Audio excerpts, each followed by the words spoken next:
Welcome to the Sustaining Creativity Podcast. I'm your host, Mari Riesberg. Over the past several years, I've combined my degrees in acting and somatic psychology to share my sustaining creativity techniques with performers. And now I've decided to share it with a bigger audience that includes you. I believe we are all creative, and this podcast is all about that. I'll be interviewing people from all backgrounds, ages, and creativity experiences to share just how creative we all are. Today, I'll be chatting with Haley Hoover, international success coach and intuitive artist. Please enjoy Haley Hoover.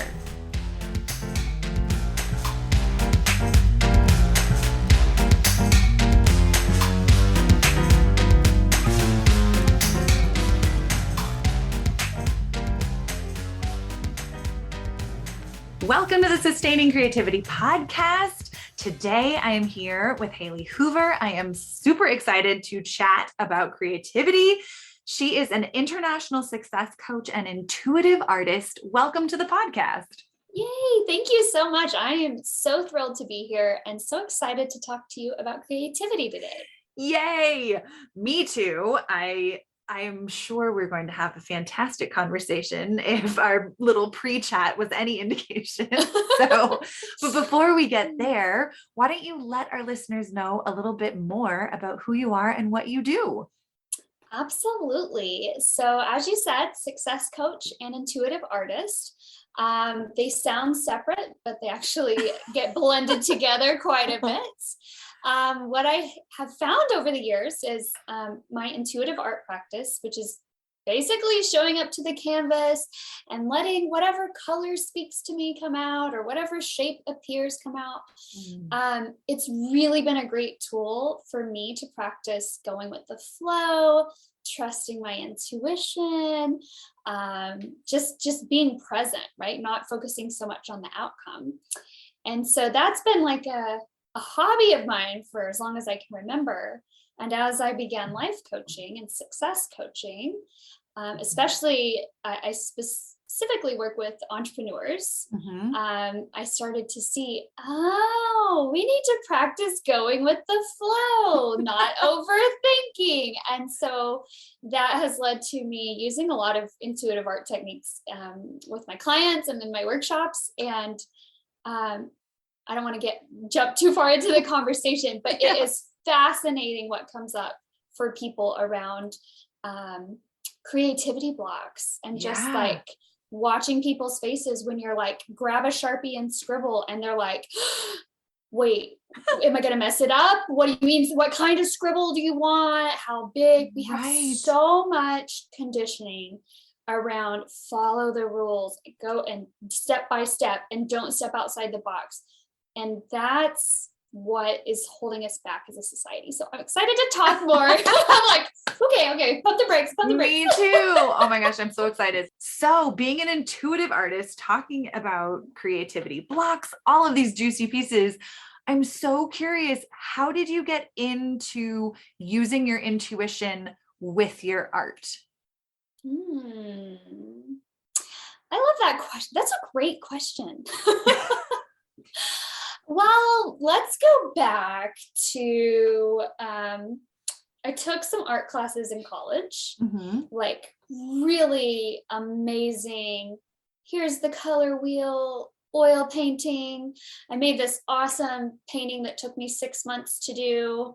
And it looked exactly like the picture that I brought to paint from. And I sold that painting and that prints of that painting more than anything else I've ever created. And people still, do you have that picture? And I'm like, I literally hated it. I have gradually come out of it, but naturally I was born a type A, very overachiever type person. You tell me what to do, I'll do it. And people pleaser, all of those things. So something that's supposed to be fun, like art, and you're telling me there's more rules and more things I have to do, and I have to do it how you say it. It just totally took all the fun out of it for me. And so progressively over, last 10, 15 years, I've gotten more and more abstract, break the rules. And when I had very stressful, I come from public relations, that's my degree. And when I had some very stressful PR jobs in the past, I'd come home, pour a glass of wine and splatter paint everywhere. And it just felt so good. And it's like, I remember just coming to the conclusion, like, if it doesn't feel good, it's not fun, then I'm not going to do it. Yeah. So why don't I just, scratch? I use my hands a lot and like fingerprints. I like to kind of even just like grope the canvas. I don't know. Yeah. You can't see what I'm doing. I don't know if grope's the right word, but just really enjoy the process. Like, yeah.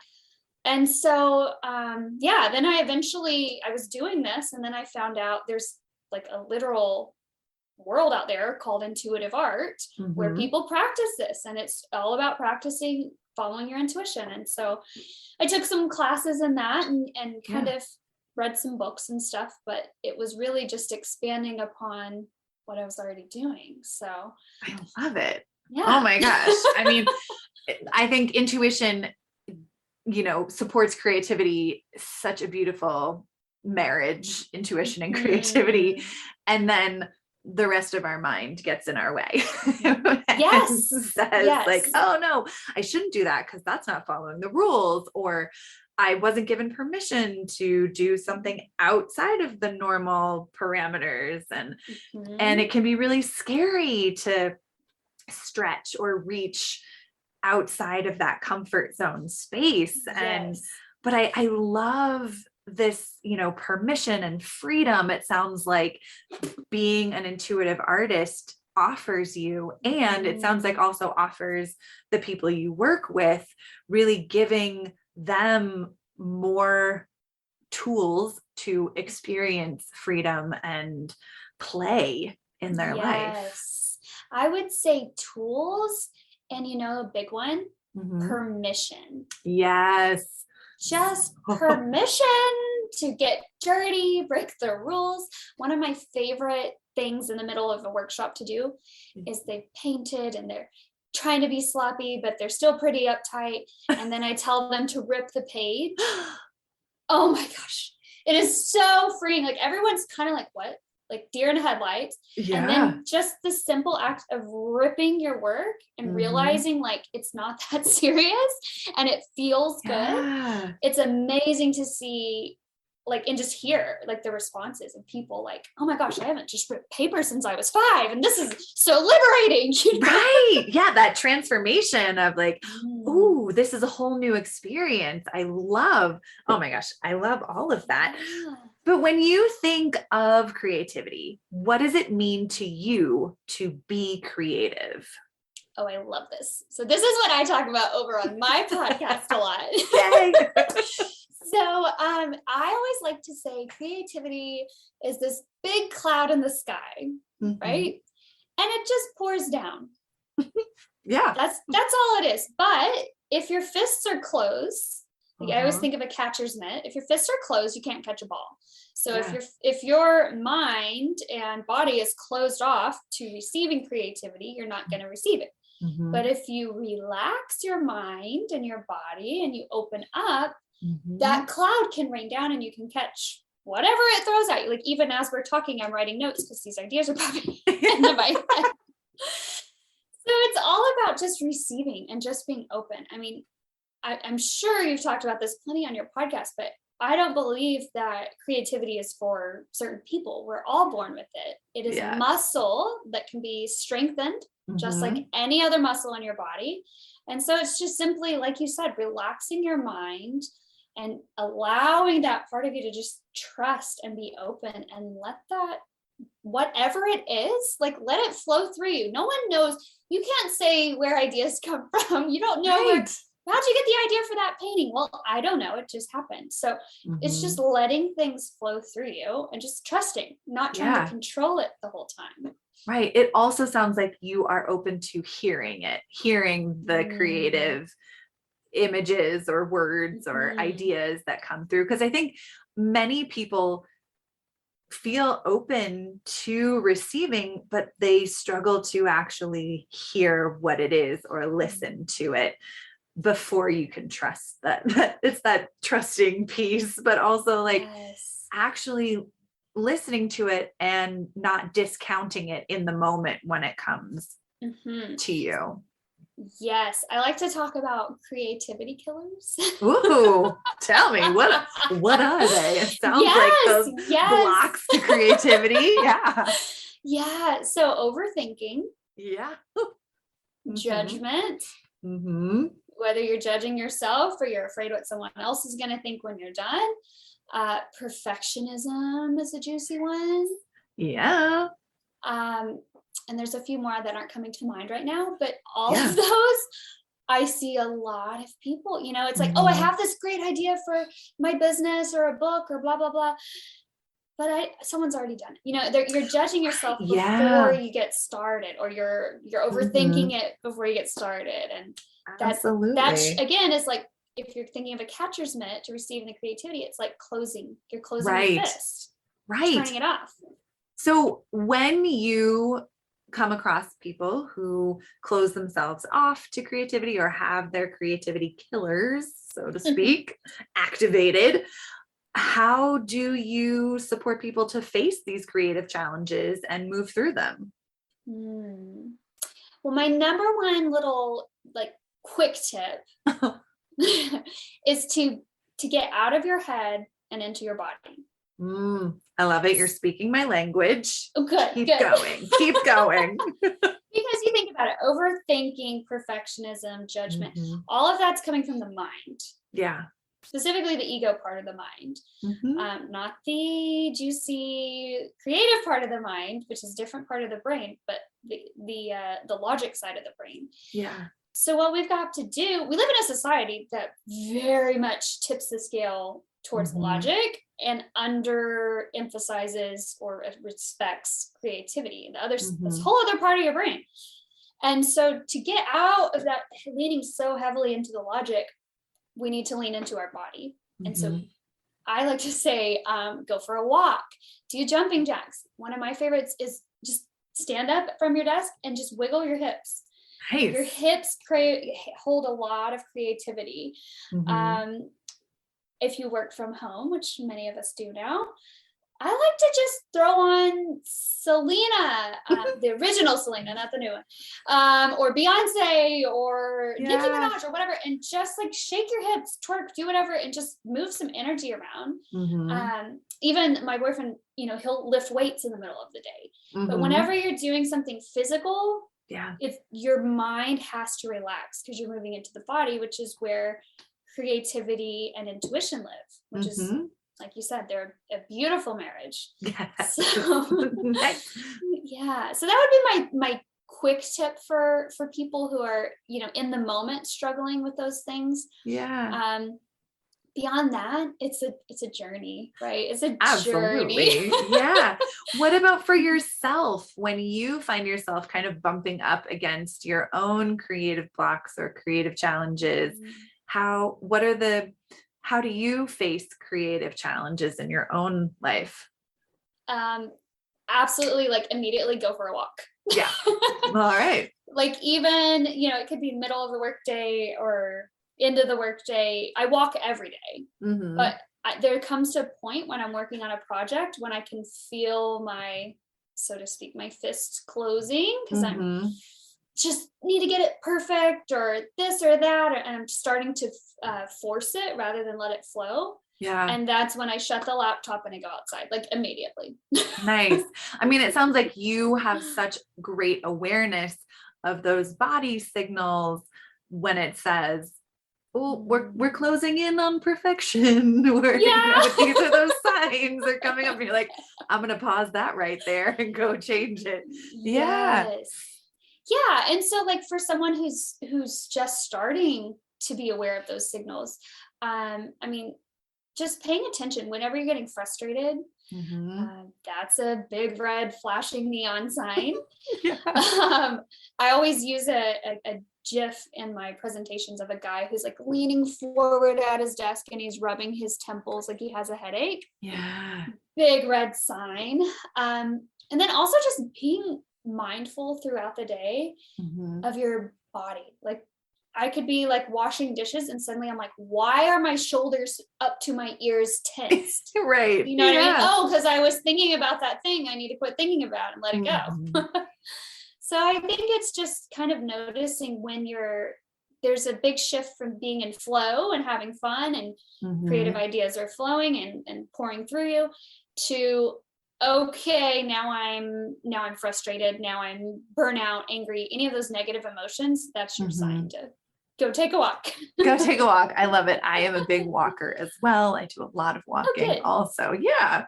I mean, it sounds like you have lots of tools and skills and tips and pieces and that you've gathered over the years. What's your earliest memory of being creative? Oh, my earliest. Well, I've always been highly creative. As a child, I was,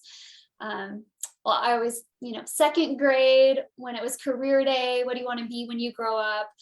My mom has been a big cheerleader in recognizing my creativity and encouraging it. So for career day in second grade, I said, well, I want to be an artist and an author. And so it's like, how do you dress as that? Because you have to dress up. Well, my mom found me one of those artist berets and I had an artist smock, but I also had a portfolio of all of the books I had written. So this portfolio said written and illustrated by Haley Hoover, and all of I was always, using construction paper and drawing stories. Yeah. All of them were in the book. So I could show people I was an artist and an author, which is I love it. Pretty cute. Yeah, how great and what a beautiful gift to be supported and nurtured, that your creativity was recognized and continued. It sounds like continued to be supported throughout your life. Like, yes. Do you feel that? I've been blessed. So sorry, go ahead. Oh, I was gonna say I've been blessed. But I will say, my mom will probably listen to this, but that's okay. She encouraged me all up until time to graduate and think about your major. Yeah. And then not just her, but and not that they were necessarily wrong, but guidance counselors, teachers, everyone's like, oh yeah, you're artsy, go for it, girl. And then it's like, oh, you're graduating, you need to take something more practical. Right. And I heard that from all the adults in my life. There was not an adult that said, oh, you want to pursue writing and art, go major in that. Yeah. Which is why I ended up doing public relations, because it's creative and you write a little and you design a little, and there's some practicality to it. Yeah, it's practical. It makes money, but I won't tell you my whole story. Yeah. I don't do PR anymore. I'll tell you that. Not that being an artist or a writer isn't practical. It is, absolutely. But I'm curious, do you feel like because you had such a long run until then of people really nurturing and supporting your creativity, that's how you were able to kind of carry it through, even though people were kind of questioning whether or not you should be doing it? I will say that, mixed with the fact that I'm a Taurus, very stubborn. And so I just have to share this because it's true story and very funny. I had one semester left to graduate with my bachelor's degree in public relations. And I was just like, I'm not going to do PR. Like, I know in my body, I'm supposed to write and paint and help people. And that's what I'm going to do. And so I wrote a 78-page book explaining to my parents why I was dropping out of college with one semester left. And that went over about like a ton of bricks. Valid, fair. Yeah. I was out of school for, I was a dropout and everyone thought I was on drugs and all these crazy things or possessed. I heard it all. And I'm like, no, I'm actually just following my purpose, but thank you. So I was out of school for 2 years, and then I went back and finished my last semester with the caveat that I would take an art class, even if I didn't get credit for it. So that's I see. But nice. It was a very stubborn, I stuck with my guns. I went against every single person that was in my life. I lost a lot of friends, truthfully, lost a lot of respect. And a lot of those friends still, they're gone forever. But when you know what you're born to do, you have to go after it. There is no other option. Yeah. I mean, it just speaks to your willingness to marinate in uncertainty, for lack of a better phrase. I love that. Ooh, is that my next tattoo? Marinate in uncertainty. Because what it sounds like is so many people wanted you to have certainty, and public relations was that certain thing, and you basically said, sorry, I'm gonna go be in uncertainty, and I'm okay with it. Why can't you be okay with it? I kind of love that.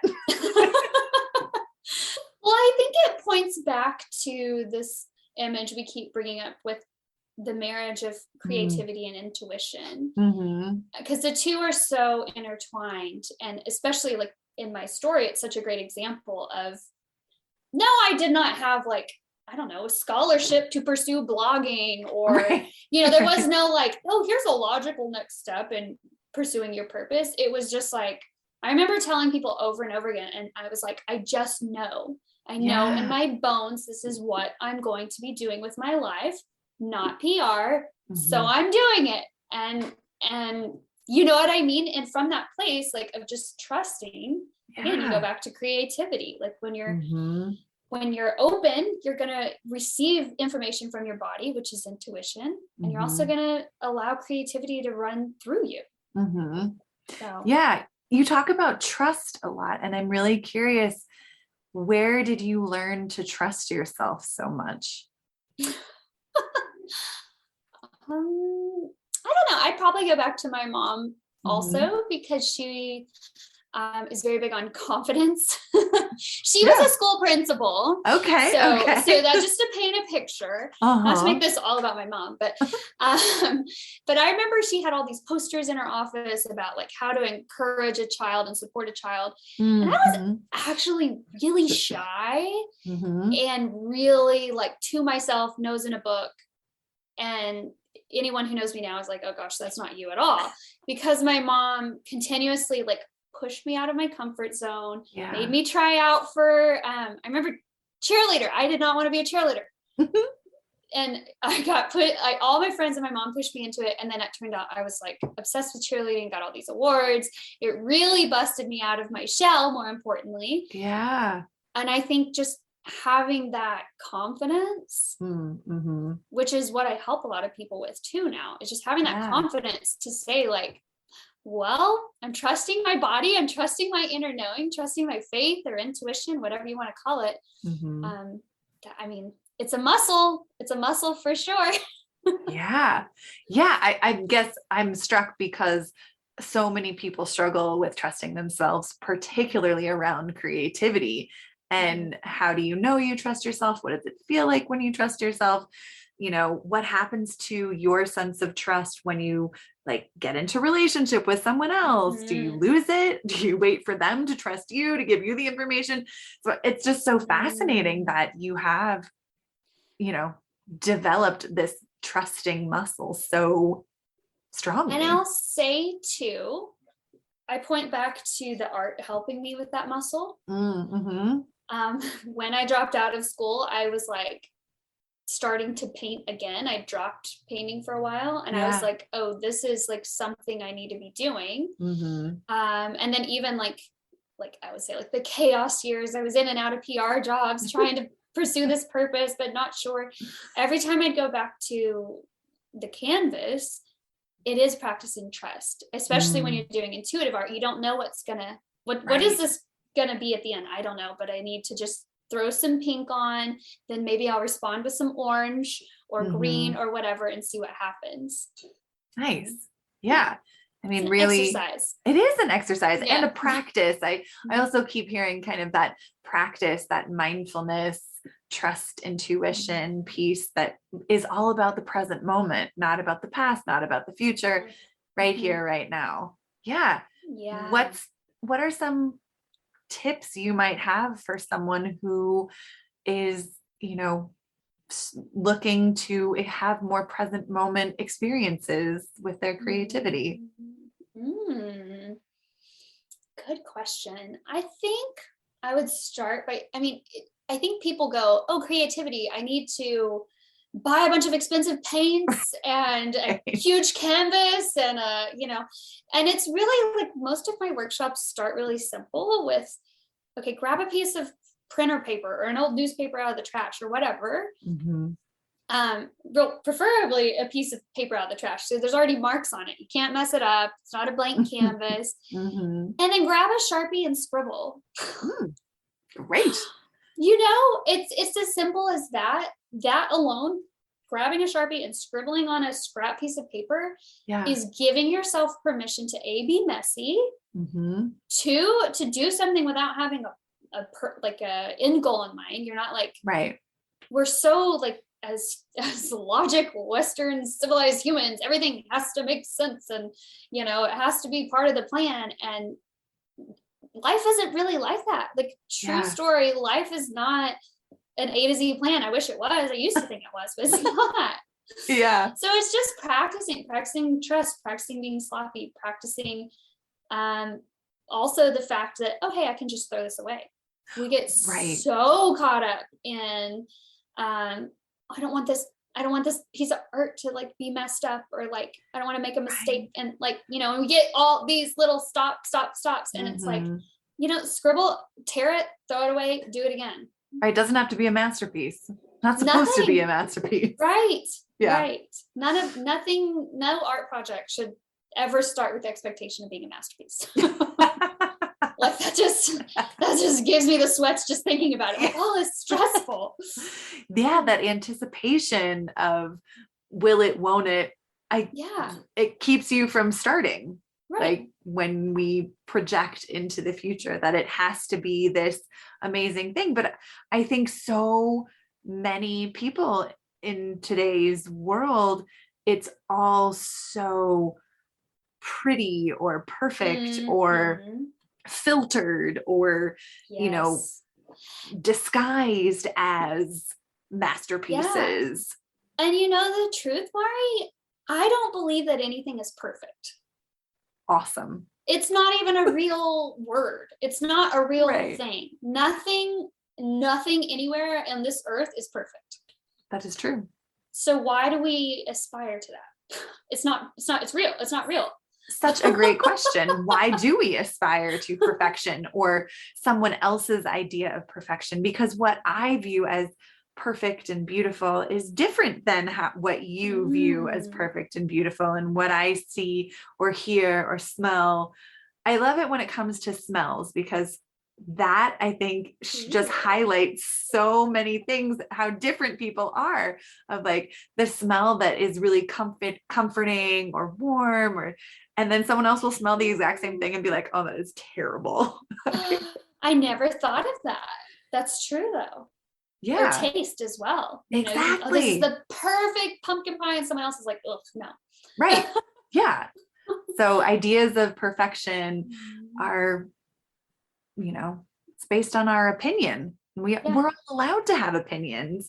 And when our opinions start getting in our way of expressing ourselves or doing the things we love or bringing us happiness and joy, time to reevaluate. Yes. And that's where I call it the trifecta, but now I'm like, ooh, maybe it should be their baby. But the marriage of creativity and intuition. Yeah. The third piece, I think that is their baby now that you're saying this. Now that I'm saying this. The baby is authenticity. Ooh, I love that. Yeah. Or maybe being your full self. like not trying to be someone else. Again, like letting go of people pleasing and worrying about what other people think and just being it. Yeah, I came across this quote the other day. If you love the decision you make, doesn't matter if other people love it. Oh, I like that. Like, that's like a punch in the face. Yes. Right? Yeah. It's your decision. If you love it, it doesn't require someone else to love it. That's not going to change whether you still love it or not. Right? Yeah. And that's easier said than done. Absolutely. But again, practice. Yes. And it comes back, like creativity is a practice. You talked about it being a muscle, something you flex. I talk about that all the time, that it is something, the more we practice, the more access we have to it, the easier it is to find, to share, and to show up with. I love it. Oh my gosh, this has been such a fantastic conversation. I have one last question for you.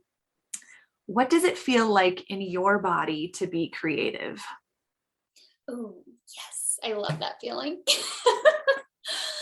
Oh my gosh. I would say it's, I can feel it when I'm trying to talk about it. Yeah. It's like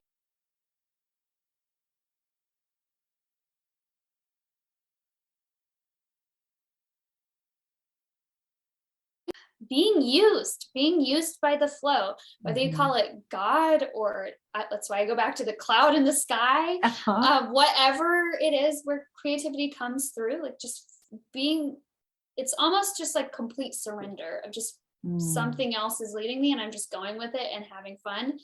And it honestly kind of feels a lot like flying. Ooh, I love that.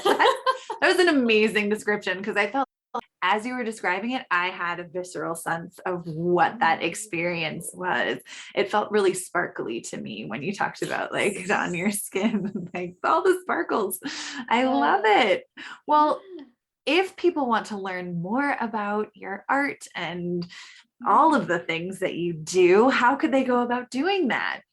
I would absolutely love to connect with everyone who's listening to the show. Everyone. My website is the Sparkling Hippie. So the sparklinghippie.com. It's HIPPIE, not with a Y.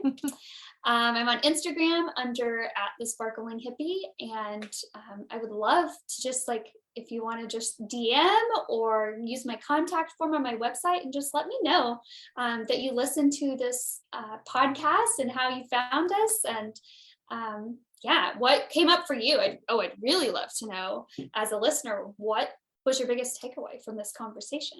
I love it. Absolutely. Yeah. That's amazing. And I in the show notes so people have easy access to it. And thank you so much for taking the time to chat with me. I have thoroughly enjoyed this, and there will be more in the future, I'm sure. Absolutely. Thank you so much for having me. I feel like I'm going to fly away now. Yeah. Oh my gosh, I love that.